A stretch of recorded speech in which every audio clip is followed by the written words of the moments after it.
Assalamualaikum warahmatullahi wabarakatuh. Dan video kali ini adalah berkaitan dengan isu yang viral sekarang ini, iaitu jangkitan pandemik. So, semua tahu jangkitan pandemik tu apa dan apa nama virus tu pun mungkin anda dah tahu, tapi saya tak nak sebut dalam video saya ini. Dan di sini saya nak buat satu peringatan kepada semua, terutamanya kepada bakal-bakal pengantin yang ingin melangsungkan majlis dalam tempoh seminggu dua ini. Dan ini adalah pesanan daripada saya.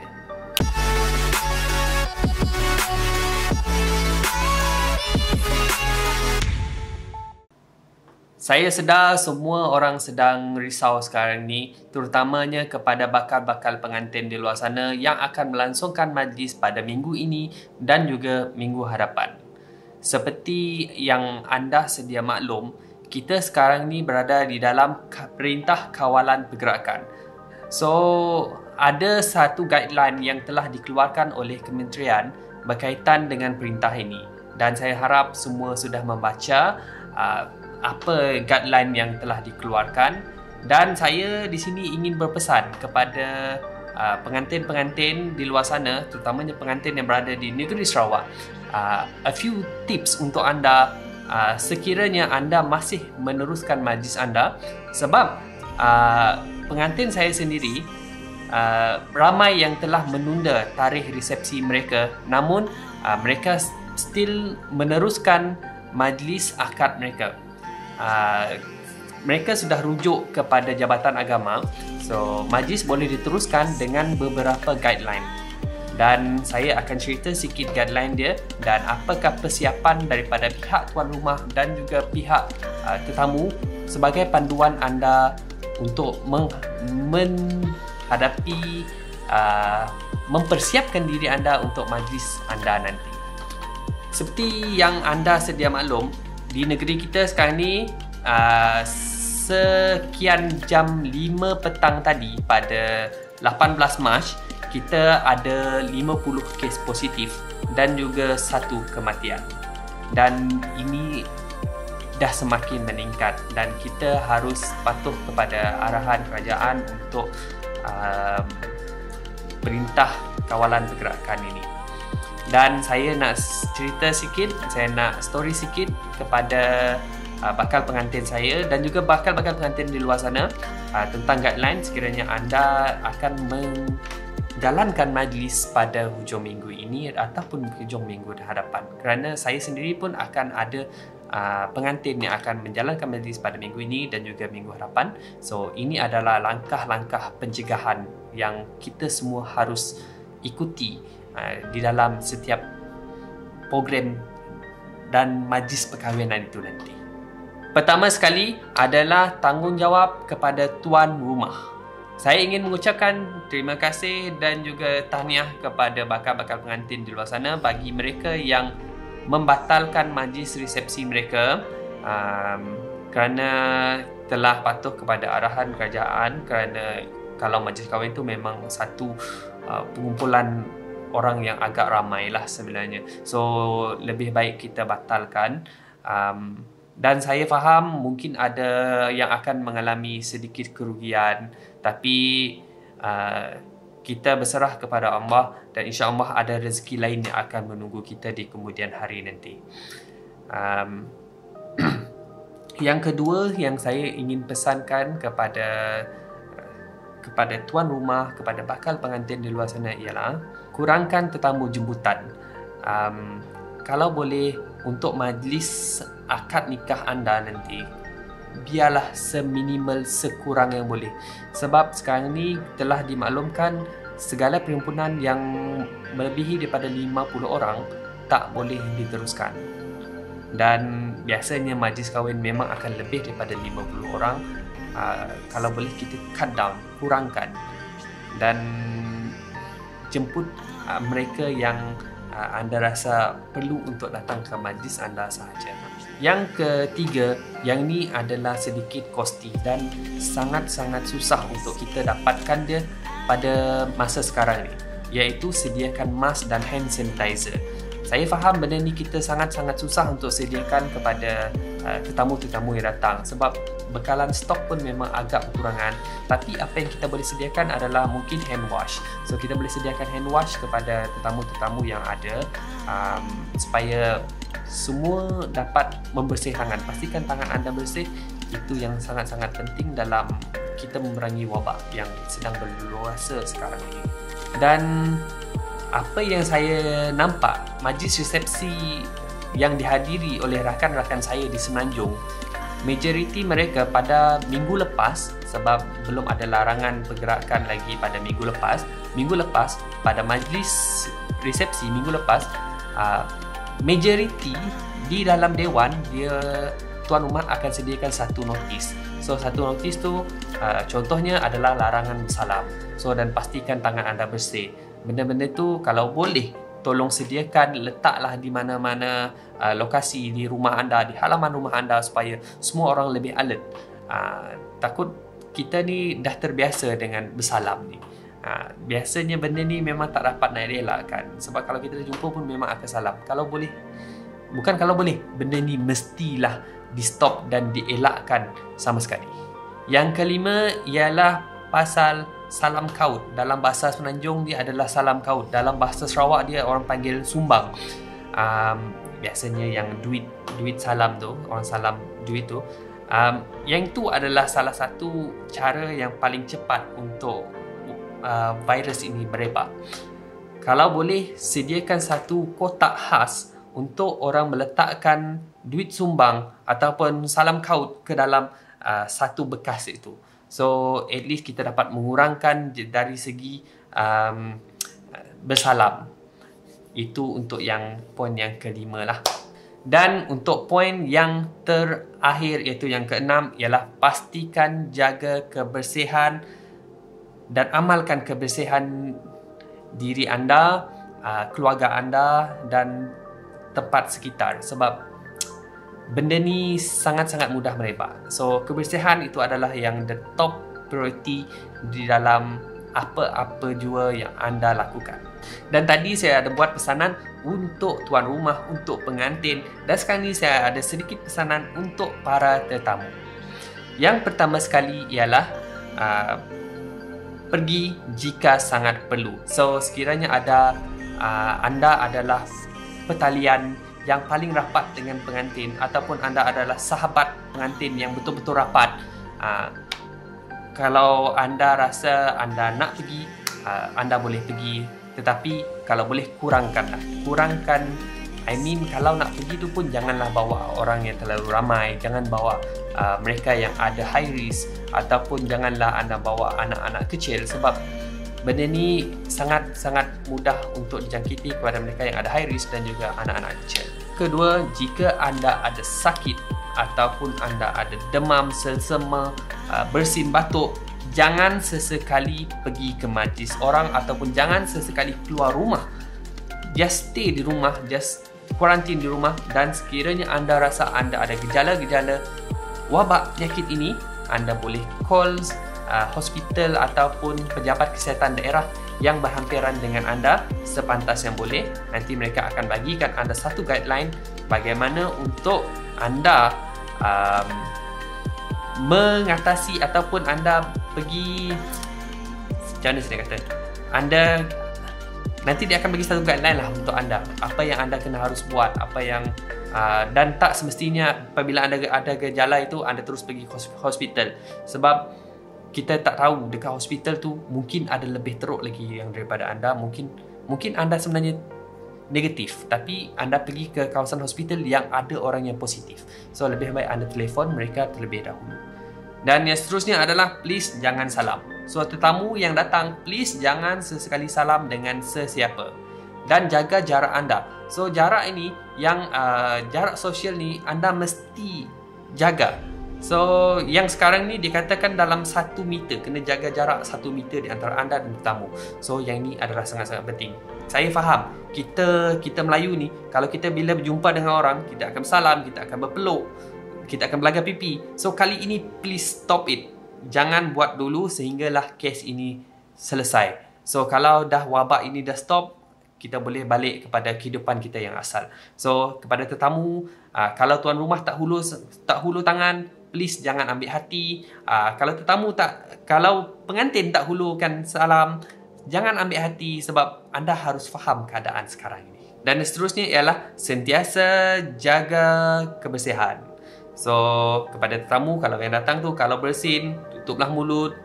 Kalau bersin menggunakan tapak tangan, cepat-cepat pergi basuh dan sentiasalah cuci tangan, sanitize tangan. So, benda ni yang sangat-sangat perlu untuk para tetamu dan juga tuan rumah amalkan. So, sila berhati-hati dan berwaspadalah selalu. Bagi yang akan melangsungkan majlis akad nikah, beberapa buah negeri telah mengeluarkan garis panduan untuk bagaimana anda hendak menjalankan majlis akad nikah tersebut. So, yang saya ada baca adalah daripada negeri Terengganu, negeri Perak dan juga negeri Sarawak sendiri, iaitu saya dah baca daripada Majlis Agama Islam Samarahan.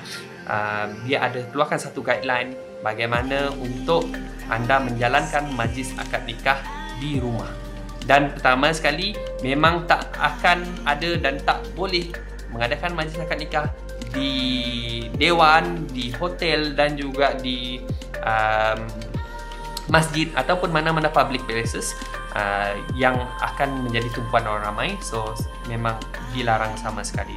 So, saya akan bacakan a few antara garis-garis panduan ni, dan garis panduan ni saya campurkan daripada beberapa buah negeri, iaitu negeri Perak, negeri Terengganu dan negeri Sarawak sendiri, yang kita boleh jadikan panduan, guideline kepada kita untuk melancarkan dan menjalankan majlis kita pada hari itu supaya semua keadaan berjalan dengan lancar dan juga dengan selamat. Pertama sekali, iaitu anda mesti laksanakan di rumah. Yang kedua, anda kena mematuhi segala langkah keselamatan yang telah ditetapkan oleh kerajaan. So, langkah keselamatan ini antaranya ialah menjaga jarak sosial. So, jarak sosial itu adalah 1 meter. So, pertama sekali, masa akad nikah ni, yang ni adalah yang saya paling nampak, iaitu langsung tak ada jaga jarak sosial, terutamanya saksi. Sebab apabila majlis akad nikah, walaupun anda menggunakan mikrofon, tetap juga akan ada orang pergi rapat sebelah dengan pengantin sebab nak dengar clear. Jadi apalah fungsi mikrofon? Baik tak payah guna mikrofon je. Jadi please ikutlah langkah ini, jaga jarak sosial anda. Jangan risau sebab tak dengar, sebab akan menggunakan mikrofon. Mustahil kalau kita guna mikrofon, anda tak boleh dengar. So, please jaga jarak sosial. Yang seterusnya adalah pasal mikrofon tu sendiri. Dah bercakap, apabila kita bercakap, so mungkin akan ada terpercikkan air liur. So, benda tu kalau boleh, mikrofon tu mestilah disanitize. So, kena dilap, dicuci sebelum diserahkan kepada orang lain. So, benda-benda yang ni yang sangat-sangat penting. Yang ketiga ialah tempoh waktu akad nikah yang pendek. So, ada negeri yang mengatakan 30 minit. Ada negeri yang mengatakan 20 minit. So, bagaimana cara kita hendak memendekkan masa ini? Pertama sekali, please be on time. So, benda-benda ini yang sangat penting. Please be on time. Yang ni yang paling penting. So, apabila kita semua be on time, so kita tak akan menunggu dekat situ lama. Yang kedua, iaitu khutbah nikah. Kalau boleh, khutbah nikah tu pendekkan dan seringkaskan yang boleh, supaya tempoh masa dia tak melebihi yang telah ditetapkan, yang telah digaris panduankan oleh setiap negeri. So, yang ni yang paling penting dah. Dan kemudian, percepatkan semua proses. Percepatkan ni, contohnya apabila anda membaca taklid. So, kalau anda membaca taklid tu, please lah baca dengan jelas dan lancar. Jangan tersekat-sekat, jangan nak tengok lama-lama. So, benda ni dapat diringkas dan dapat dicepatkan sebenarnya. So, itu yang paling penting. Kalau dah lepas majlis tu, jangan nak ikut kata orang, apa lagi. So, make sure you well plan semua ni supaya majlis anda dapat berjalan dengan lancar dan secepat yang boleh. Poin yang keempat. So, poin yang keempat ni adalah tetamu yang datang. Kalau ikutkan di negeri Perak, so sekarang ni saya baca di negeri Perak, ini adalah garis panduan yang dia tetapkan. Yang Semerahan saya tak pasti sebab saya dah lupa ingat. Nanti saya akan cek, saya akan tunjukkan kepada anda. Tetamu yang hadir untuk majlis akad nikah ni, pertama sekali adalah pengantin. pengantin lelaki, pengantin perempuan, wali, kadi dan juga 2 orang saksi. So ini sahaja yang perlu ada di ruangan akad nikah. Kalau anda nak pun mungkin kita tambah seorang fotografer. So orang-orang ni sahaja yang perlu ada di kawasan akad nikah, tak perlu ada orang lain. Terutamanya kalau majlis anda di rumah dan rumah anda itu kawasan dia sangat terhad. Kalau boleh, please lah, please jangan ada orang duduk bersebelahan, bertemu bahu.